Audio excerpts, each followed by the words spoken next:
The Bold and the Beautiful spoiler breakdown. Week of September 22nd, 2025 secrets, betrayals, and storms brewing across Los Angeles the week of September 22nd, 2025. The Bold and the Beautiful doesn't waste a single second. Secrets explode, relationships are pushed to the edge, and the lives of some of the most powerful and complicated characters in Los Angeles will never be the same again. This is not a week of quiet build-up, this is combustion. From Remy and Deck's strained romance, to Deacon's explosive discovery, to Taylor Hayes' new patient, and a fast deteriorating situation with Will and Electra, there is no room for forgiveness.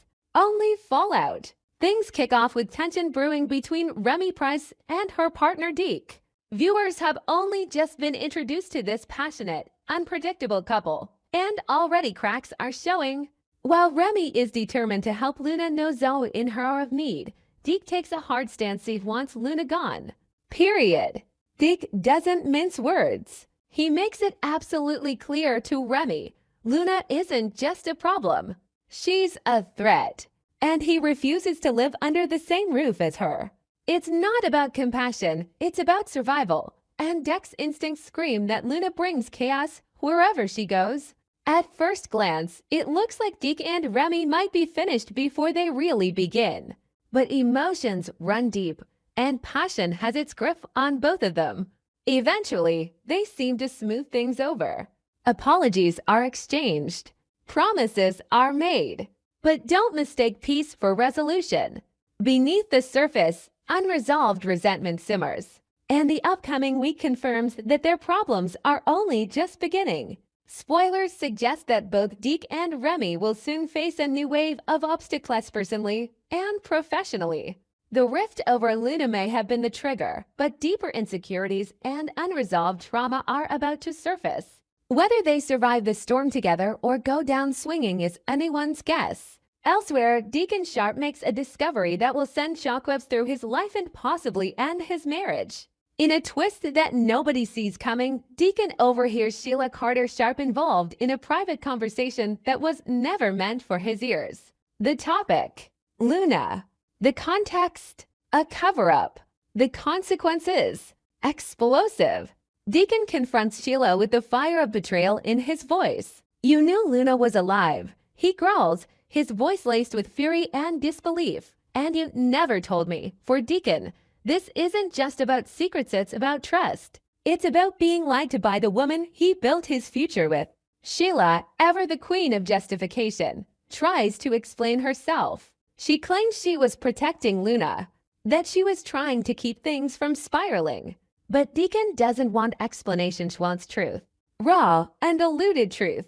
And for once, even Sheila may not be able to talk her way out of this one.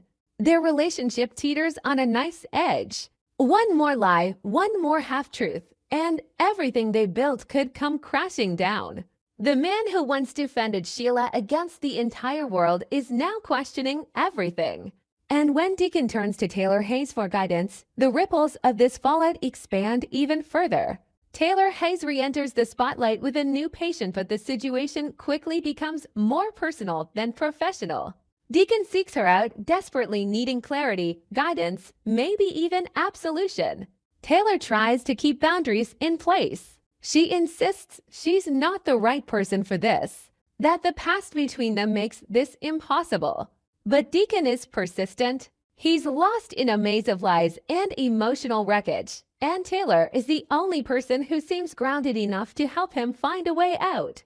Their chemistry hasn't faded.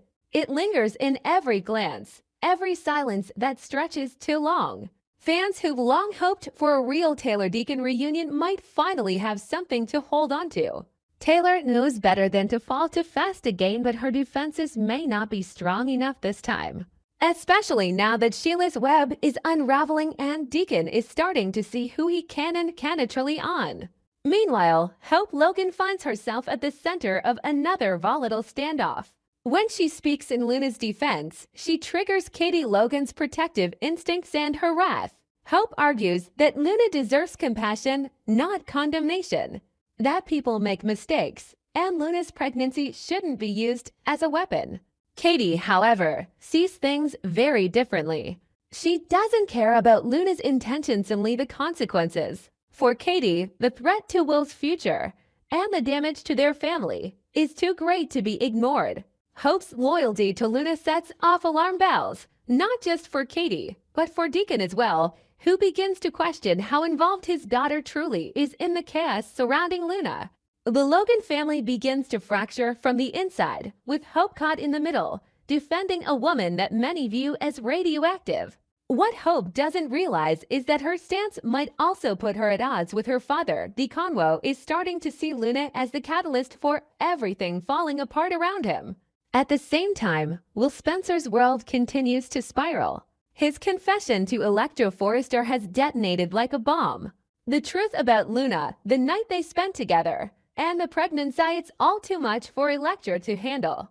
Her silence speaks volumes. She doesn't scream. She doesn't cry. She simply retreats into a cold, unreachable space. Will, desperate to fix the damage, continues reaching out, but every call goes unanswered. Every message is left on read. It's a slow torture for Will, who has always counted on his charm, his sincerity, to bring people back. But this is different. Electra isn't just hurt, she's shattered. And as the week progresses, Will is forced to confront the idea that he may have lost her for good. He may be the victim in Luna's manipulation, but he's also the one who broke Electra's heart. And she's not bouncing back. Electra's internal struggle deepens. She's trying to make sense of a world where her partner is now permanently a woman she sees as a threat, maybe even a predator. This isn't just about betrayal. It's about a future stolen. It's about dreams derailed by a nightmare she never saw coming. By Friday, Will still hasn't broken through to her, and he's unraveling. Not in a loud, dramatic way, but in quiet moments alone, staring at his phone, replaying every word he said, wondering how everything got so twisted. His confession was meant to bring clarity, closure, maybe even redemption. But instead, it's left him more lost than ever. And looming over all of it is Bill Spencer, who sees the entire mess as a threat to his name, his family, and his empire. Bill's instinct is to protect what's his. And if that means reinforcing the walls around his home literally and figuratively, so be it. The house is on lockdown. Security is tight. No more surprises. No more scandals slipping through the cracks. Bill's not just worried about Luna showing up unannounced, it's worried about what she might do if she feels cornered. The timing couldn't be more urgent. If Luna is indeed contemplating an escapione that removes her permanently from the reach of the Spencers, and stopping her becomes critical. Because once she's gone, so is their chance to control the narrative. And worse, she might disappear with Will's unborn child before anyone can intervene. The week ends in a pressure cooker. Every character is at a crossroads. Deacon, betrayed and reeling, may finally see Sheila for who she is. Taylor, pulled back into a man's life she never truly let go of, faces her own emotional dilemma.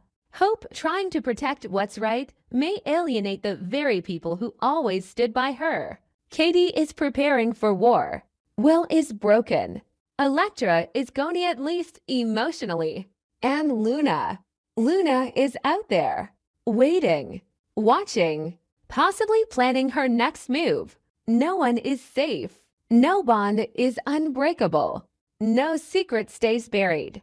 And the real drama has only just begun.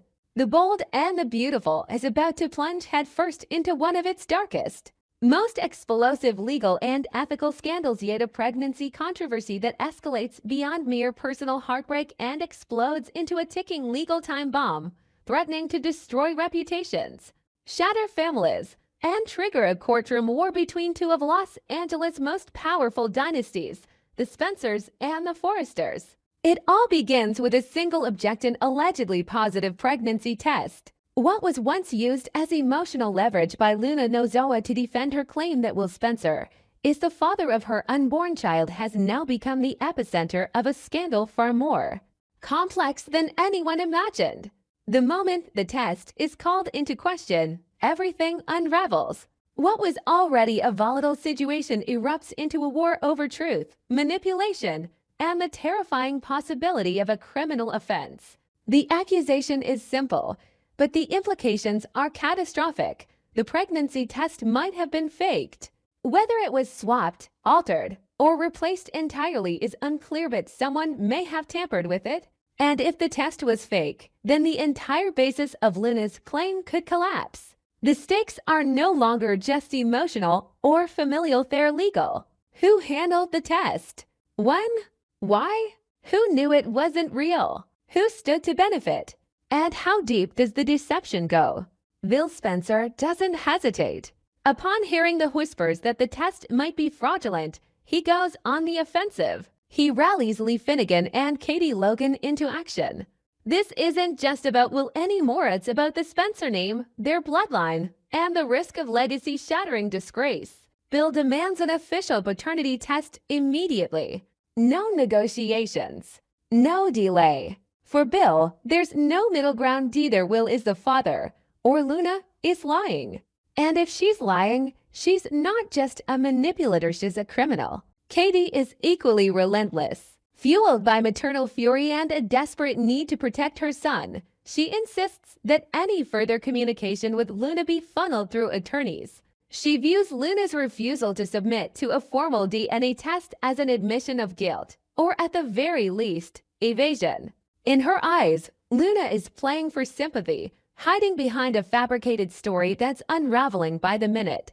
Katie doesn't care about tears, breakdowns, or excuses. She wants truth. Cold, clinical, undeniable truth. And she wants it in a courtroom, not in whispered hallway apologies. Lee Finnegan, who has never trusted Luna from the beginning, sees this as vindication.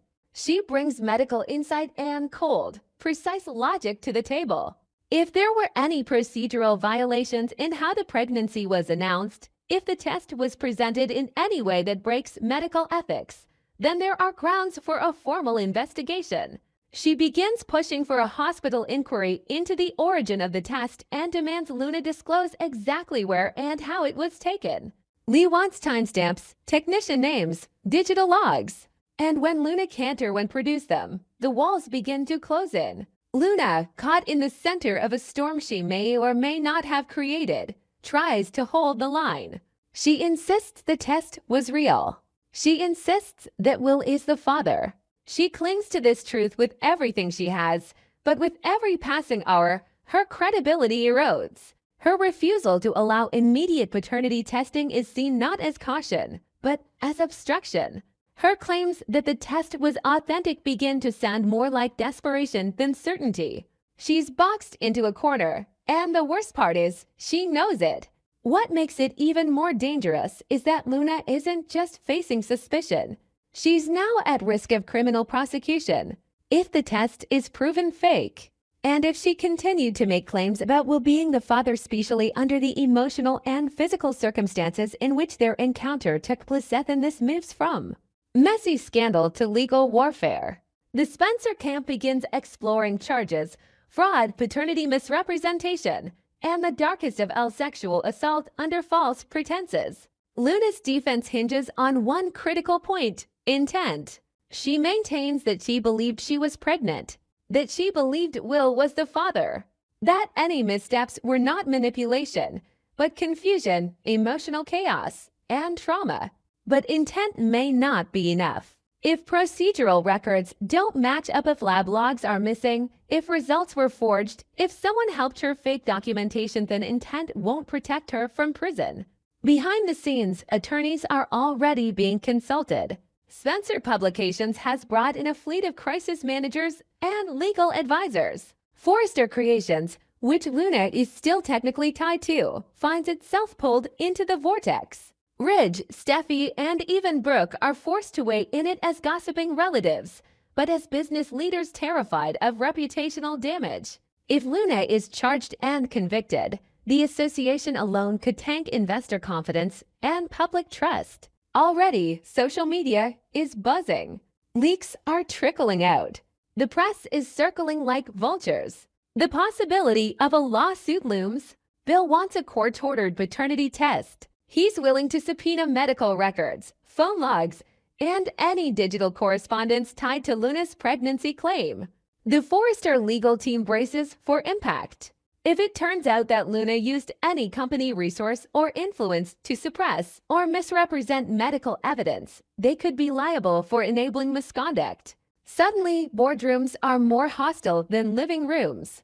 Hope Logan finds herself torn once again. She's tried to defend Luna before, urging people to show empathy and patience. But now, even Hope is struggling to believe in Luna's version of events. She knows what's at stake. And while she wants to believe her friend, she also knows how ruthless the legal system can be when it comes to high-profile families like the Spencers. Her silence could be interpreted as complicity.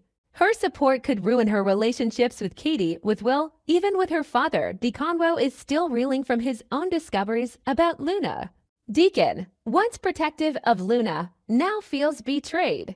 If Sheila knew Luna was lying, and he defended her anyway, then he's been USA'd. He distances himself from both women. He's not willing to sink with a ship that might have already hit the iceberg. He tells Luna to come clean. Not just for her sake, but for the child's if there even is one. Will Spencer is a ghost of himself. The revelation that the pregnancy may have been faked breaks something inside him. He can't eat. He can't sleep. He replays every moment he spent with Luna, trying to spot the lies, trying to figure out what was real and what was just part of a plan. He tells Katie he doesn't care what the court says. He needs to know the truth for himself. He offers to take the test. He offers to do it in secret if that's what it takes. But the results won't come fast enough to stop the unraveling. Meanwhile, Electra Forrester is watching all of this unfold from the sidelines, half in rage, half in heartbreak. She hasn't forgiven Will, but she also hasn't moved on. And now part of her wonders if she was just collateral damage in a manipulation far bigger than she realized. She warns Steffi that this could be the beginning of a total PR collapse in it just for Spencer Publications, but for Forrester too. This won't end in a courtroom, she says. It'll end in ruin. As the week closes, the temperature rises. Court dates are being discussed. A formal inquiry has begun at the clinic where the pregnancy test was processed. Luna is being advised by her lawyers not to speak publicly, but the silence is louder than any statement. Protesters appear outside Forrester Creations demanding accountability. Online trolls bombard Luna's social media with threats. The media circus is in full swing. And through it all, the truth remains buried, at least for now. But make no mistake, the DNA test is coming. The countdown has begun. And when that result arrives, it won't just answer a biological question, it will determine the fates of everyone involved. Because this isn't just about a baby, it's about power, legacy, control, and whether one woman's story was a cry for help or the greatest deception the Forresters and Spencers have ever seen.